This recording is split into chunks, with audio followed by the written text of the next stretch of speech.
Hello, welcome. Just whilst people are joining, I'll cover a couple of housekeeping bits. So the webinar is being recorded and it will be shared afterwards. So if you do need to drop off at any point or you want to share it with your team, then it will land in your inbox tomorrow. And the Q&A box is open throughout the session. So if you do have any questions that you want to ask, please do drop them in there. And we will make sure they're covered at the end. Even if we run out of time, we'll cover the questions in the Q&A. And if you need to drop off, they'll be in the recorded session. So I can see we have a few familiar faces on the webinar. So lots of existing customers, hi, and a few new faces as well. For those of you that may not know MaxContact as well, we are the best cloud contact center platform for delivering conversation outcomes and customer insights to deliver more revenue compliantly. Our customers predominantly use our platform across sales, collections, and customer services. Before we dive into the agenda, and we've got lots of good stuff to cover today, I will do some very brief introductions. So hi, I'm Leah. I am Product Marketing Exec at MaxContact. I love products that solve a problem. I'm very lucky that I get to speak with lots of our customers and really understand not only what they need from our platform, from a contact center service provider, but also how they go about finding those solutions as well. We have Elin on the call, who is our UX design lead at MaxContact. She has a background in designing solutions, not just for enterprise, but for customer-facing products as well. Elin's passionate about involving the user throughout the design process, really understanding what they need, and then translating sometimes what are really complex requirements into intuitive and engaging experiences. And we also have Kayleigh on the call as well. So Kayleigh is our training specialist. She's worked at MaxContact for 6 years now, and in this time has really begin to understand the industry and becoming an industry expert. She favors kinesthetic learning style, so she really tries to adopt this into her customer and employee training as well. So in terms of the agenda today, we'll be looking at some behind the scenes. So what does it take to reimagine the agent interface? So we'll be talking about Contact Hub, which is formerly known as Web Agent for any existing customers. It's an interface that we hope lets your agents deal with your customer and not the dialer. As alluded to in Elin's intro, she really favors understanding who is going to be using the platform. So it is designed with agents and for agents, and hopefully we'll give you more of an understanding of how we've carried out that process. And the goal is to remove distractions so your team can focus on what matters. Last week as a business, we launched Contact Hub to beta. So that was very exciting for us, putting it in our customers' hands finally. And we just want to share a little bit more about that journey. So I guess we'll get into it, and we'll start with Elin. So in terms of revamping the agent interface, why is this something that MaxContact decided to do? So I guess there's a couple of reasons why we decided to revamp the agent interface. So one of the first ones is around having challenges being able to integrate new features. So that was down to space limitations, so not having enough space on the screen with what we have at the moment to be able to integrate in new functionality, new improvements. Also, we're using older frameworks. So again, that's something that can limit what we want to add in to make those improvements. And one of the second problems as well, the current UI isn't necessarily aligned with our latest branding standards. So if you think between the current web agent platform, Contact Hub, sorry, and Manager Portal, that it's not quite the same experience. And for us, it's really important to give our users that very consistent experience between our different products. And the third, and probably the biggest reason for this, the driving factor, is the agent side is the most frequently used part of our products. Any changes we make there will benefit around 95% of our user base. So we knew there were significant opportunities for us to enhance the product there. I think the other side part of that as well is around, I think people's expectations with digital products over the last couple of years have really evolved. And I think that's especially true for communication platforms. If you think of things like Microsoft Teams, Zoom that we're on today, Slack, WhatsApp, kind of like in our everyday life and our work life. I think these kind of products have really raised the bar from what we expect. You know, we think it should be modern, easy, visually appealing, should be familiar, but I shouldn't have to watch videos or go through like rigorous training just to be able to pick something up. So for us, it was really important, like, although our UI has really served us well over the years, there was a need there to enhance our products to, you know, kind of be in line with those best-in-class apps. I think they're the three main reasons. Yeah, nice. So that kind of the evolution of the market and the expectations the customer has versus also the impact this will have for our customers because agents are the people that use the platform the most. Exactly. So where do you start with a project like this? So I guess with a project this big, the key place for me and MaxContact is always to start with our customers, with our users. So for us in this project, that's included lots of site visits. So that's myself, the product team, the developers, you know, the people who are actually coding, building it, sitting with agents, understanding what are the things that work well, because there are things that work really well in our UI, but also there's a lot of opportunities for improvements and, you know, those little things that you find frustrating or just slow you down in your day-to-day workflow. So getting a really good understanding of like some of the current challenges from the people who use the product, that's the first step. And then we'd move on to looking at all the current functionality we've got. So looking for the different features, how they work, what goes into them. And then it's almost bringing those two things together, planning that out. So we've got an idea of what we need to build and we understand like what are the areas for improvement for that. So I do have a case study I can share with us as well. So what I've done is pulled together an example of what our design process looks like. What I've got is the callbacks feature. So if I just share my screen, bear with me 1 second. So you guys should be able to see a zoomed up version. So what I'll do is I'll run you through what the design process looks like. So this is an example for our callbacks feature. So that's something you will see that has changed significantly in the product. So place where we start, like I said, kind of like really getting to know the existing functionality. So I'll zoom in a little bit. So I think most of us will be familiar with this. You know, we go in request callbacks. If I zoom over here, we get that long list. That's there at the moment, a couple of little buttons, different things you can do with that. And so for the design team is to really understand how this works at the moment. And then speaking to our users, we identified a couple of kind of like key areas for improvement. So some of the key things that came out were people not being able to see far enough into the future. You know, you've got this small list and it doesn't go far enough. I can't see what I've got in a month's time, in a couple of weeks' time. It's quite limiting in that aspect. Not seeing callbacks until they're due, not knowing what some of those smaller buttons do. And it was really easy to cancel them by accident. So you could accidentally press that little red cross and then it's gone.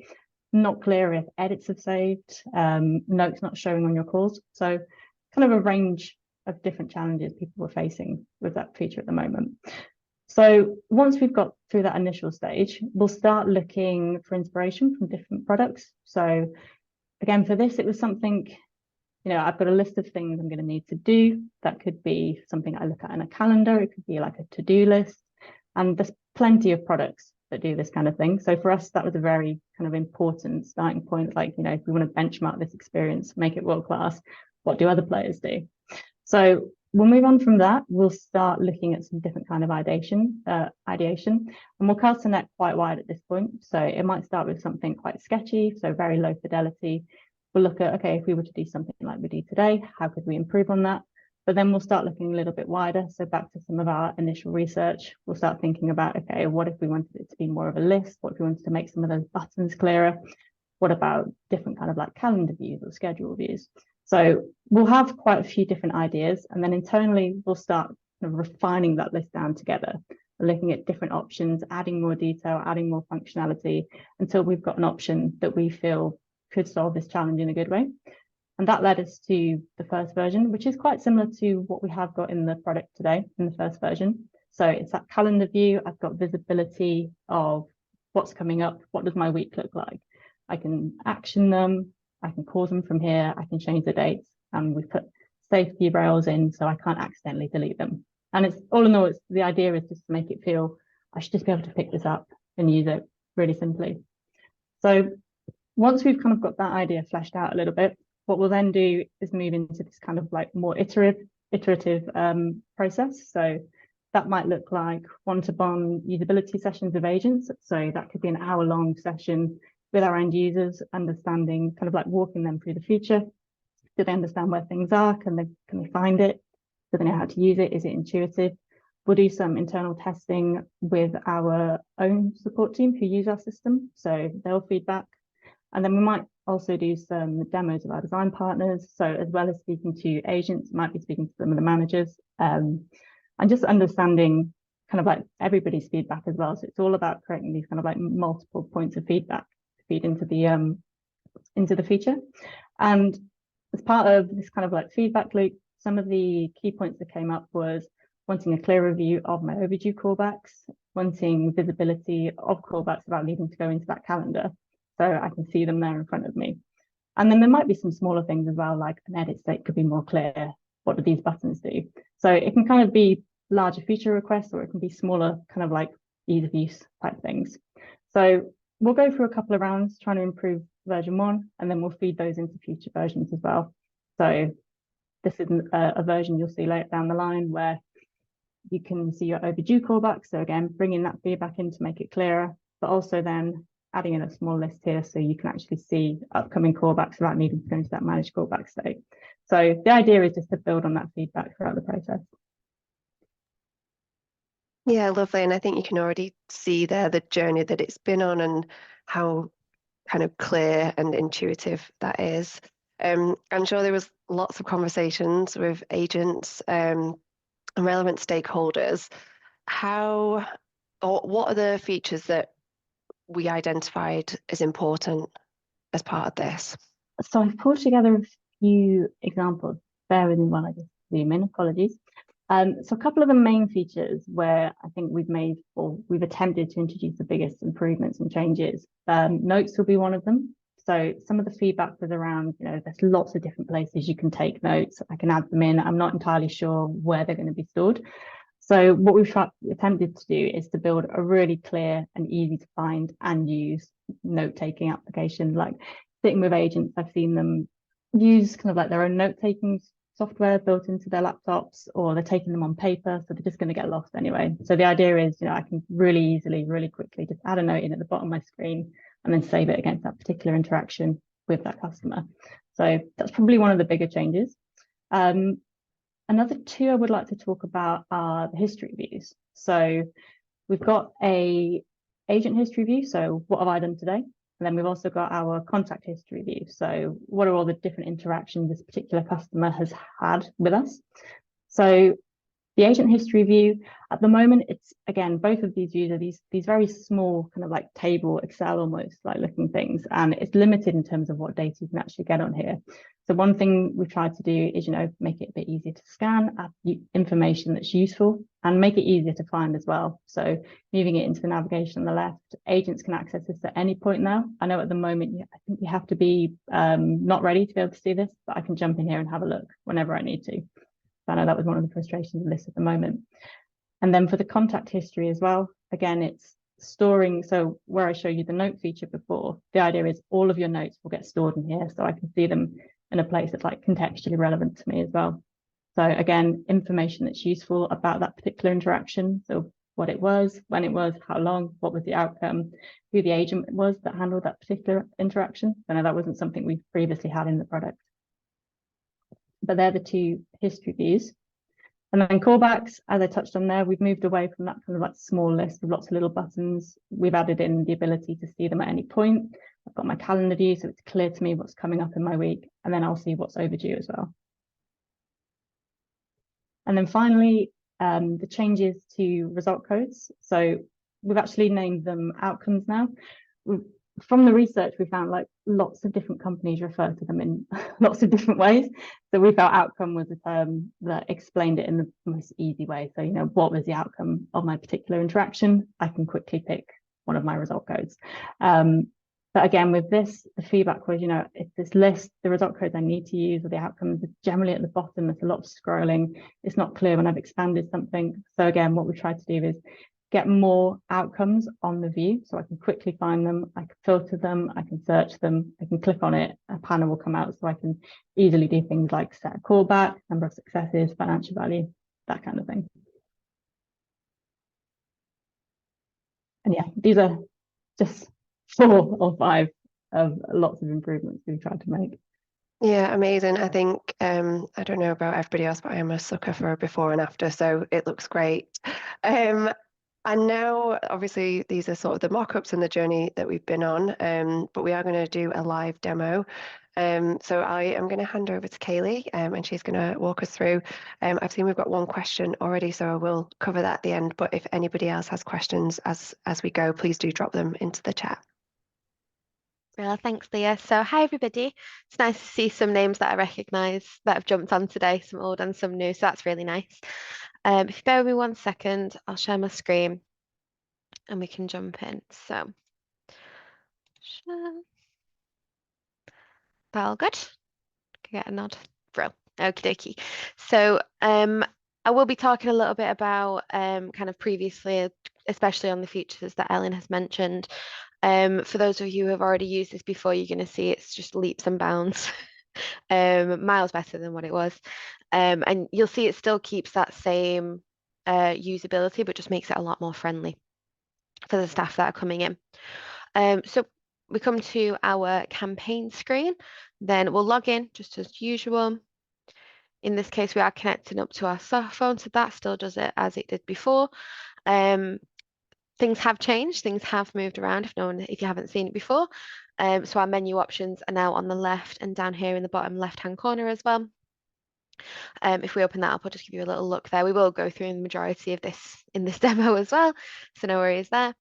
First thing I'm going to do is just show you what it looks like to start interacting with some leads as well. So I'm just going to hit the big Go Ready button. The functionality is still in here as well to Go Ready, but it does have an additional feature that I'd like to point out. But I'm going to go ready.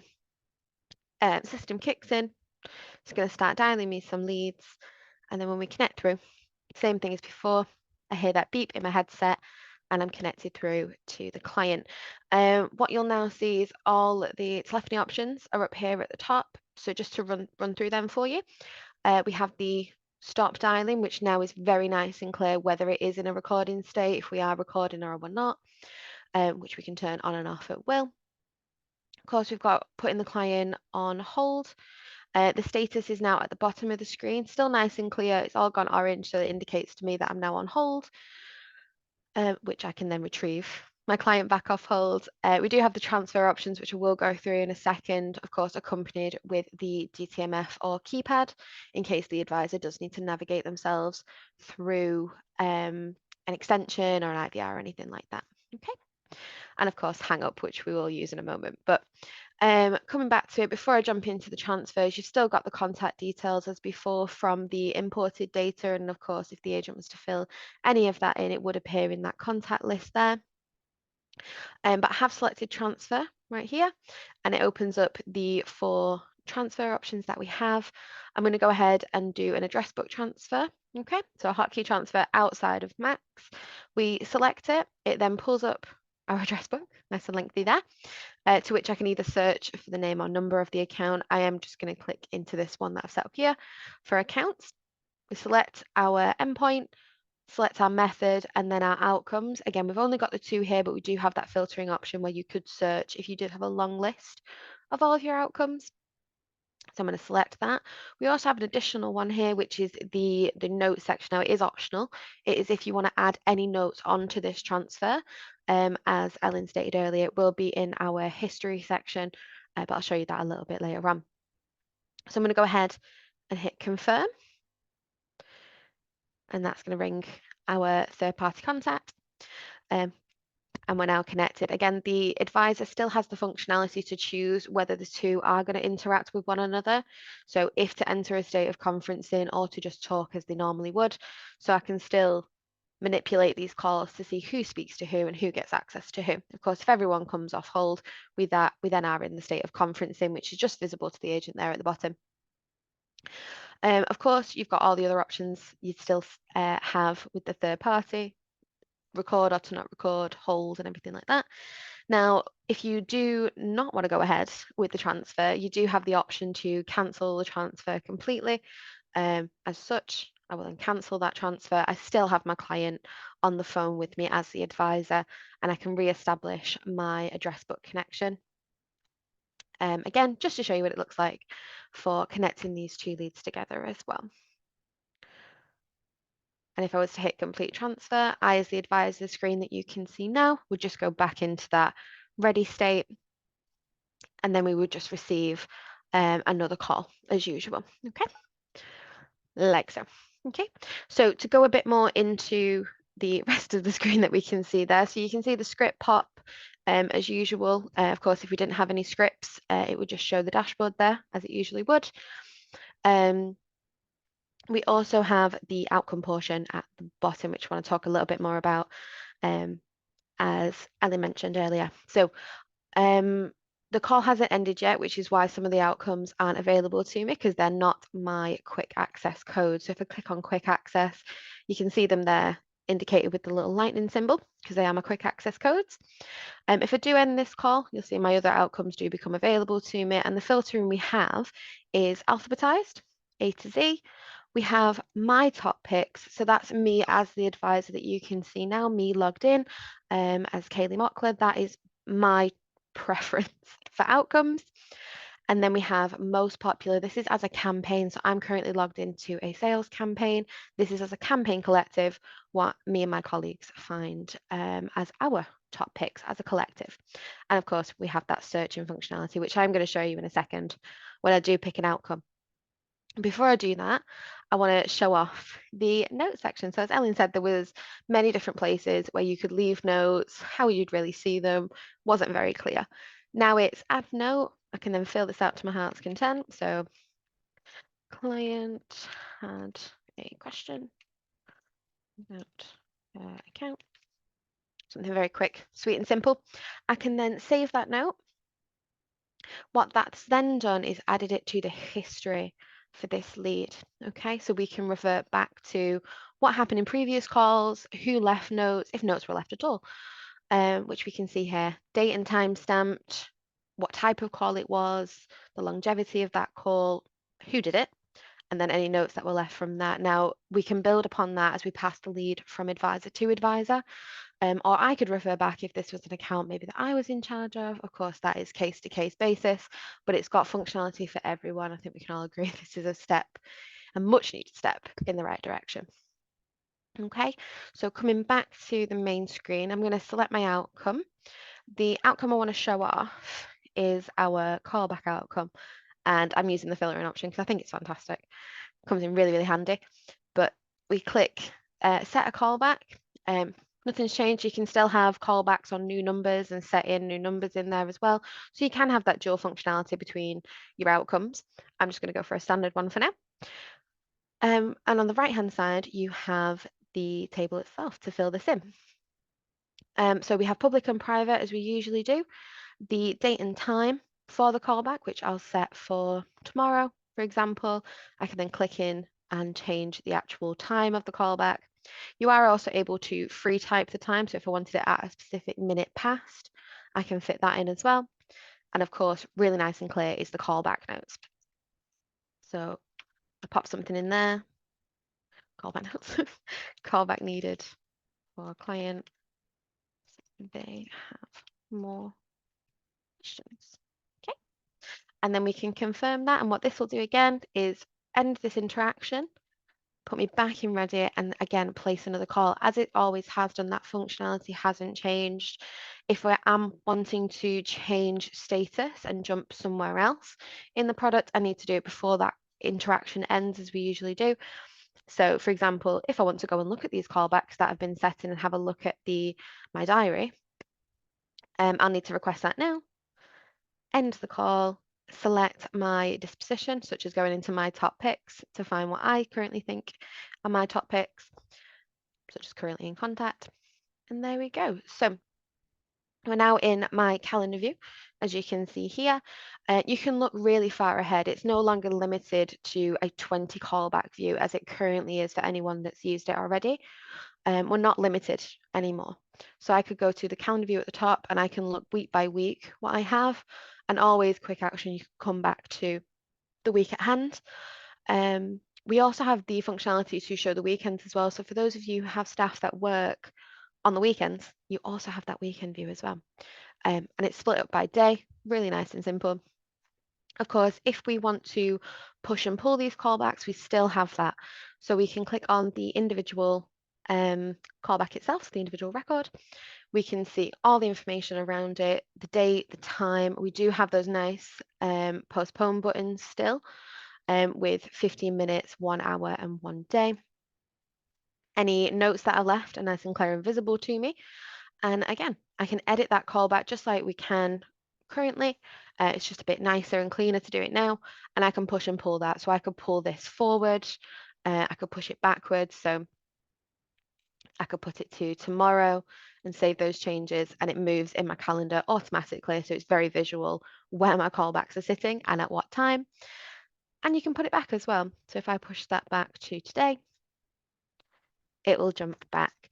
Now, what I also want to show is when this callback, bear with me, goes overdue. So again, I'm going to edit that callback. We're going to come back to 11:35. What time is it? Okay. Edit that to 11. What time? 59. There we go. So that is due now. What you're going to see in a moment is my callback going overdue. It'll be indicated by changing to a slightly different color. So it is very easy to see, as these are all quite light colors. It will change into a darker color. So it's very visually which ones are overdue, as well as indicated by a small icon. But what it will also do when this callback goes overdue is it will put it in front of the advisor as much as humanly possible. So these aren't being missed, which again, we'll see in just a few moments, this go overdue. What I mean by that is, for example, if an advisor was to miss a callback and it has gone overdue and they log out for the evening, when they log back in, it will ask them to action their callbacks first. So if I was to log out, log back in, hoping I set that for the right time. There you go. It's popped up straight away. So if they are forgotten overnight, you can see them first thing. Or if they come back from a lunch and they've logged out or anything like that, they can log back in. It's really, really clear to me that I've got an overdue callback. If I try and go ready, for example, it'll be, are you sure? And again, we'll pop that callback diary in your face so you can action it. Now, of course, the easiest thing to do is action that callback either by pushing it back. So I could put the 1 hour marker on, for example, push it back into the green, or I can call the lead directly from here. So if I hit call, it is now commencing that callback similar as before. And we also have the notes assigned to it. I know that was a big thing of we had to memorize or read that note before we did the callback, before we initiated that call. I would have to copy and paste the callback note somewhere on the screen, in a browser I've seen, in notepads, stuff like that, so they can action the note whilst on a call. Don't need to do that anymore. It's nice and clear right in front of you, so there's no mistake. Whilst I'm just on this call as well, one thing I did want to talk about before I show you some extra little bits, like going on break, is our coaching that we do as well. So previously with our coaching, if you are to coach or monitor your staff, particularly in coach, what I'm talking about at the moment, is there's no indication that you're actually coaching your staff. So I could be on a call like this. If my advisor, my manager, anyone who was coaching me decided to coach me, if you didn't tell me, I wouldn't know. And you'd then pop up in my headset and probably give them quite a fright. Now we have a coaching pop-up. So on a call now, when you do coach me, or your advisors, which you'll see in a few seconds, there'll be a pop-up to indicate I am in fact being coached and who by as well. So if you bear with me, we should see that in just a few seconds.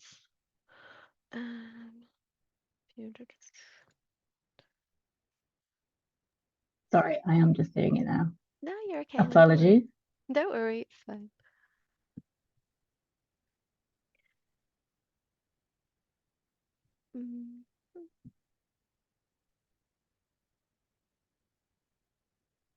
I seem to be missing the buttons. It's okay, hang fire.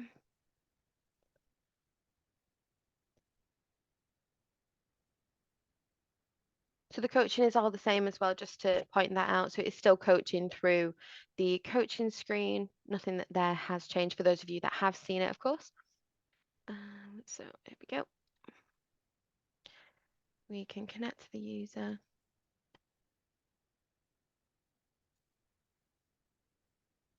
Here we go, and if we coach them, there you go. You've got that Max Support coaching manager. You've got that on there.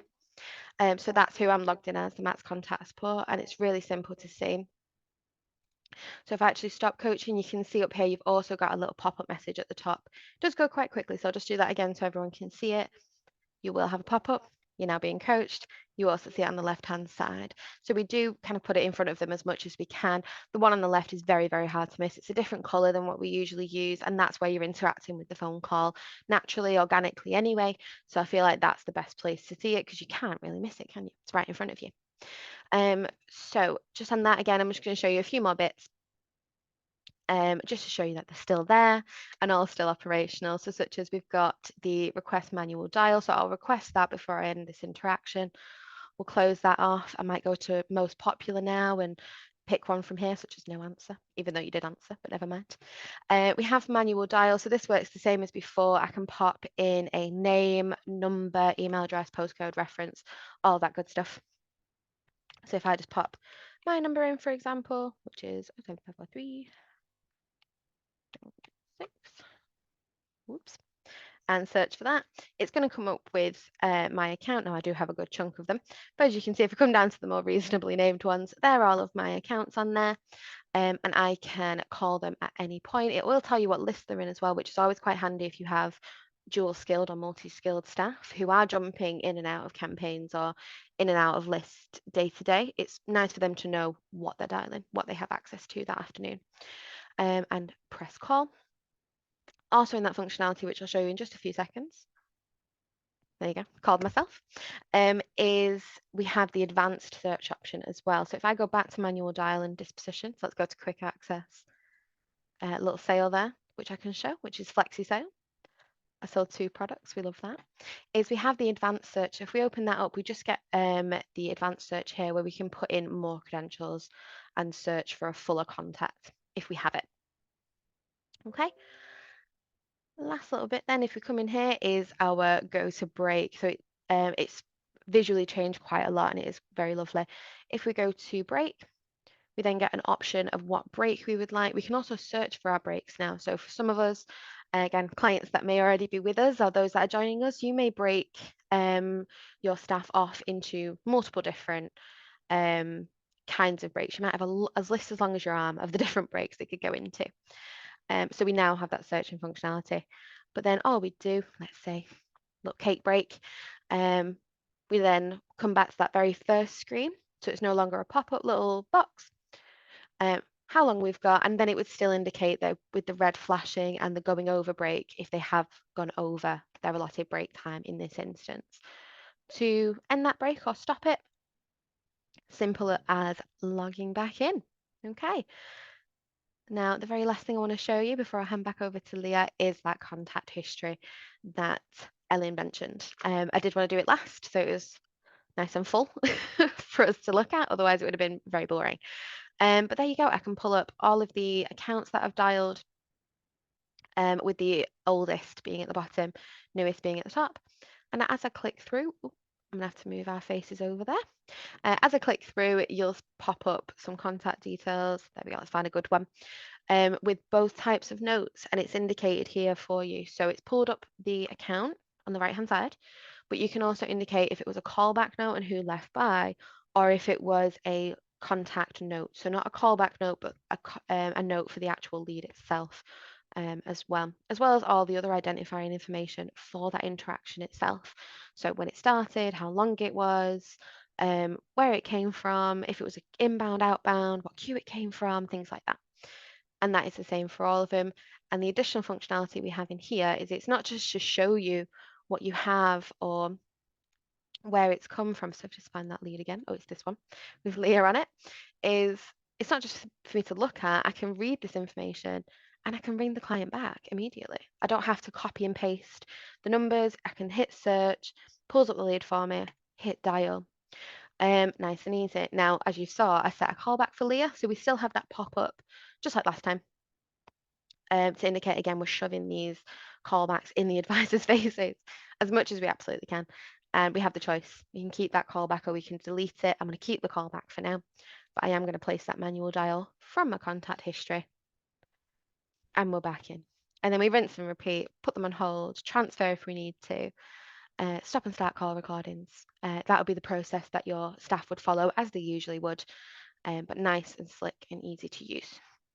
Okay. And of course, once we've finished for the day, we can log off and sign out. So I'll just do that now to round that off. Lovely. Thank you so much, Kayleigh. That was brilliant. Welcome. We do have a couple of questions. So I'll do my best to read through these and make sure I'm doing them justice. I think maybe the first one is maybe more a feature request than a question, which we also always love. So we're currently trying to book calls via the API and changing the record eligibility. Is there any scope within the callback updates to be able to book calls as callbacks via API, which we can then view in the calendar view you teased? Would be good for our agents to see when customers have scheduled to call so they know when to be in the dialer. So, Elin, I don't know, do you get a full understanding of that? It's in more context needed. Probably more technical than my domain, but one we can Yeah. 100% pass on to the team. Yeah, absolutely. And there Definitely. is a way within the platform to add feature requests as well. So I think it's in the bottom right-hand corner, there's a little pin. It has lots of notifications in there about new features, but the second tab at the top is a feature request. So anything like this, if you think something would be really valuable to you within the platform, and we will take this one and add it in there. But yeah, I think more of a feature request around if we could expand the kind of feature use of that one. And then another one is around permissions. So will we see permission changes to go with the agent UI changes? So again, do you need more context to this or? I would say in terms of permissions for existing functionality, they should be the same as they are today. So from your permissions in Manager Portal, none of that would have changed. Like things like, I think, Kayleigh, you demoed the recording button, like that's all exactly the same. Yeah, it'll be things like the recording functionality that's still exactly the same in terms of permissions, can start, can stop call recordings. Things like can do transfers, warm and cold, they're still permission based, and things like skipping preview. So not have that preview skip, that's all still in permissions, and that hasn't changed its view as of yet. Yeah, perfect, lovely, thank you. Hopefully that answered the question. Just a couple more. Elin, I'll pass this one to you again. So will my agents need training on this or retraining if it's an existing customer? So our sales and support team have successfully migrated onto the new agent. They've not needed training. They've been able to pick it up. And I would say, like, with the usability testing we've done with the user base, with actual agents, like generally they've, like, if they know current contact type, if they've used the previous interface, like generally they've picked it up really quickly. They've not needed much. Like I think there's that initial, like a couple of things have moved, but once they know what it is, like it seemed like really straightforward, really intuitive. Yeah, lovely, thank you. Kayleigh, question for you. Can I trial this on a small number of agents initially? So I guess if existing customer, can it be trialed on a small number of agents? Absolutely. So for both existing clients and even new, so for the existing ones that will be watching or want to know, of course, you can do it case by case basis, campaign by campaign. So if you just wanted to start with a small pool of advisors and see how they fare, that's absolutely fine. And for those who would be joining us and don't already use Max, you can use that time in your POC to see the new contact hub. Yeah, Well. lovely, amazing. And then we've had another question come in. So when do we think these changes will be live? So anybody can upgrade to the new contact hub now. If it is something you want to upgrade to, if you reach out to your account manager, if you're an existing customer. If you are a new customer or wanting to be a customer, after this webinar, we will send over an email with the recording. It will contain information around either how to become a beta partner or how to speak to one of our sales team. And then finally, we do have a train the trainer session next Wednesday, I think it is. So I can put that in the email as well. So that will be if I guess most of you guys might know Ben O as well, who does our training, and that again will go into more detail, just as Kayleigh has done there. So I think that's all for questions, unless there's any final. But I just wanted to say thank you both to Kayleigh and Elin for running through all of that. And thanks for everybody for joining, and we will share everything in a follow-up email. So thank you so much.